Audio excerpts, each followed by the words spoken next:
My 1990s Miele S255i electronic hair clean is done. Looking absolutely fabulous. It's a beautiful machine. Let me take you on a tour of how this bin found vacuum cleaner turned out.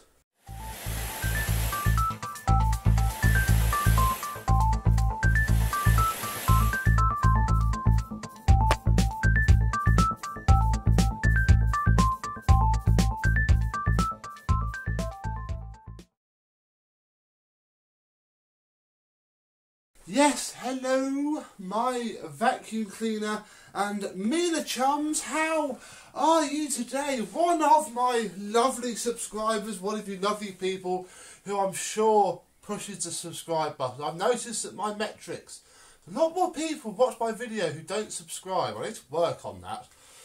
Or not, because let's be honest, there's only a couple of you that are really going to want to watch vacuums. But this is one that you do. Yes, one of my subscribers found this being thrown out by his house. And luckily, said subscriber lives very close to my work. So I potted off one lunchtime, I think it was 3 cars ago. I can't remember what car I had. It's how I judge how long I've had vacuum cleaners, by what car they were picked up in. But either way, it was a state. And now it is... well, it's just beautiful. Let's go through the tools and we'll have a look at that later, because yes, it has the original toolkit. We have the combination carpet and hard floor tool, and there is sadly 2 lessons in why you must never over tighten screws. I was merrily winding these down, it must have just bent the base plate in and poof, out they came. Look, even the camera doesn't want to focus on it. It's so shameful. But that's just sadly one of those things. Most of the rust came off quite well. The brushes work really well and came up ever so clean. This is a very nice floor head to use, oddly. It doesn't buck up at the back like other ones.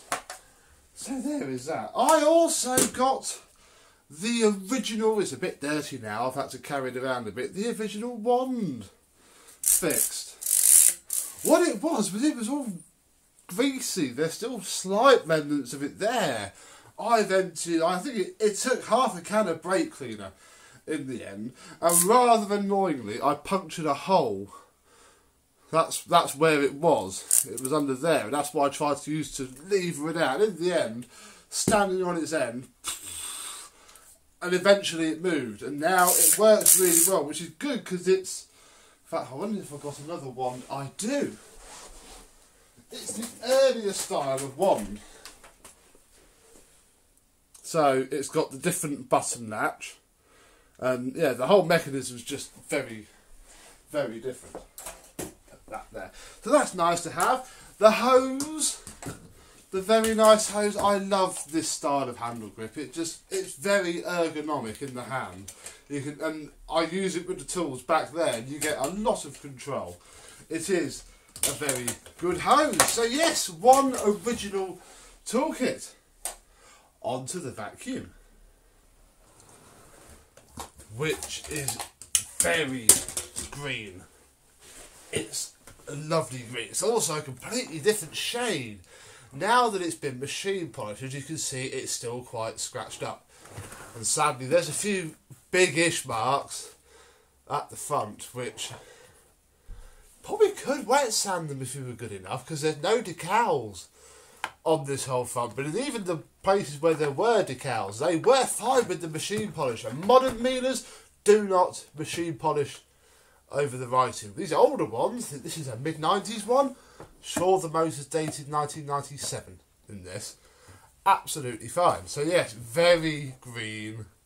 It is lovely. This is one of the main annoyances of this machine. This is the only parking slot. Now, somebody did comment on a Facebook post that I haven't fully posted up. There should have been something that clips to the wand, and I presume might hang off there, but crikey, that's going to have to be quite a wide thing, unless it hangs off there maybe, but even so there's a bit of a gap. So yeah, this is the only parking slot that I can see on the entire machine. It's quite nice when you're using it, but to store it, it suddenly becomes impossible. So yeah, that's about the main thing that I don't like about this design.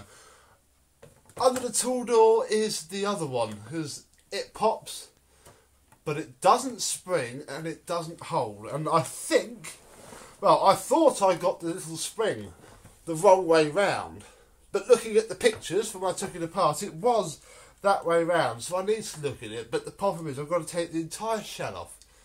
And I just decided I'm not that fussed at the minute. It would be nice, you know, another day when I grab it down, I can look at it and be happy. That for me is fine, because we only have access to 2 tools, and neither of those are the originals. We have a modern upholstery tool, which is in very good condition.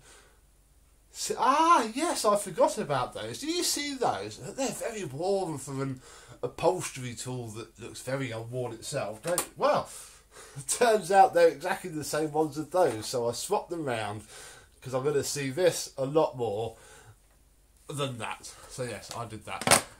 And the crevice tool, which again I thought, well, it is a very worn out crevice tool. I thought it was a bit short, but it's not, because there's not actually a lot more room up there. Even if I push the crevice tool all the way up, I've still got the same gap, so goodness knows how much of a small crevice tool this thing had. The other slightly more painful bit is that I don't have, it turns out, the post filter cage that sits on here. If I do, I haven't found it yet. Now, I've been told by a few people that they've got one somewhere, they'll sort me out, so that's fine. So it's got an active air clean in there.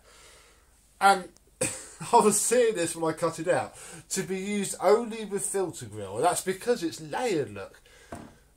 That's the outer material that traps the coarse dust. This is actually just a normal looking pre-motor filter jobby, and another layer, and yeah, it is a pain. It also means I can't open the tool door with the machine turned on, or it flies off. So yeah, that is that. Under here came out very, very clean indeed. You can see that there's the latch for the post filter cover. We have a brand new, well, it was a brand new FJM. I might have used it a little bit for the last day or two since having it done, and a nice genuine pre-motor filter. It's very handy that this takes the newer style bags, because I'm sure on some of these, maybe it's a generation before this, they don't fit, or they fit but with caveats. Behind here is the lovely, which you can now see, there was so much dust on that, it was unbelievable, and it now works. Oh, crisp, sharp, fast, doesn't pause halfway through the rotation. There's a lot of old grease in there, and yeah. And did you know that to set that bar back up, there's a normal potentiometer sat on one of these sides, and basically you can't tell. The potentiometer will turn forever. It will literally, you can do that, and you can do that forever. The computer, or the little circuit board knows. So I had to turn it on, work out well, and then change the speed until it went up to 1200 and then dropped, and that was when I could line that up. It's very nice. The other problem is these horrible wheels. I've never seen this design of wheel before, and on the surface they, move around quite nice, they spin freely. They're just screwed on top of a metal disc. In practice, it's horrible. It just about follows you around on the hose, but it goes sideways. Look how on the back ones takes a turn. They're not nice wheels, which is a shame, because I thought the older ones were the better designed ones. But yeah, well, I'm doing a lot of Miele's at the minute, as you know. But perhaps it wasn't always that way, because yeah, this has a lot of shortcomings that I'm quite glad aren't there anymore. But as we put out the cable, and again the cord rewind works okay. I think I gave it an extra turn on the cord rewind. You can be a bit cheeky with them, but I won't tell you how to do it, because it's a little bit, you can completely knacker them. And it's got the best thing about this is the old style motor that this has in it.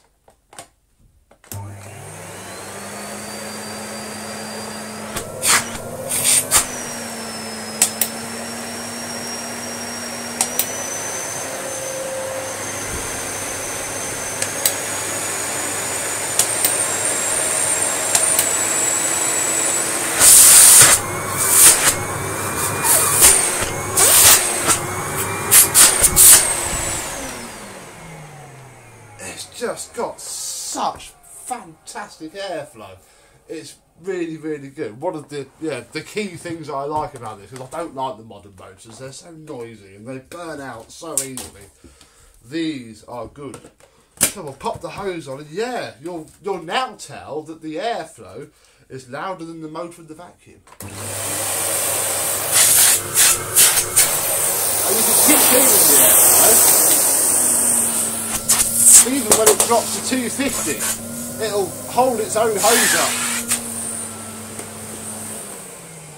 up at 250 watts, which is, yeah, what you want in a vacuum, because that's when you can clean quickly late at night with the power right down. I've run into that when I used to do 12 vacuums in 12 months when my children lived here, when I was with my ex. Some vacuums it was fine because I could clean after they'd gone to bed and it was okay, but you know, some months, you know, Vax Air Revolve or similar loud Hoover that you can't turn the suction down on, chaos, couldn't do it. But a machine like this, you know, you can pick the bits off the top perfectly adequately. This is a nice floor tool to use. Or again, you can dial the suction up. It skips a little bit on this rug.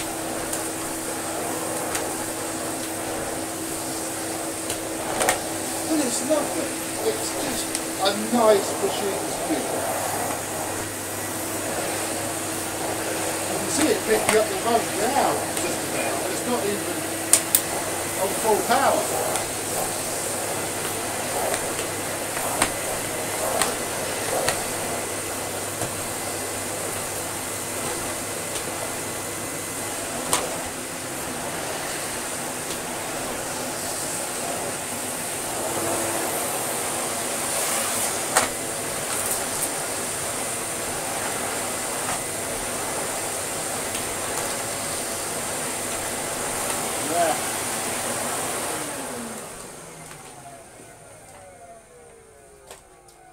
It's really very, very nice. It's certainly a machine that I have been using a little bit before filming this video, but again, it's just that parking slot. It's just a bit of a shame because it turns what is a lovely, you'd be proud to daily driver a machine like this. You just can't park the wand anywhere apart from there, which means you have to store it like that, which is just a bit silly. But never mind, that's why they designed this sort of thing out of machines, and now Miele's have up to four parking slots on them, which is good. So, beautiful machine, proud to add it to the collection.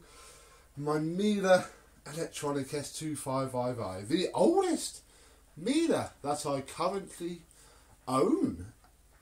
See if we can beat that in the future. So thank you very much to the person that got this for me, to making this whole thing possible, and thank you very, you can see my camera look, thank you very much for watching, and I and this Miele, because I'm going to keep it around, will see you soon. Bye bye.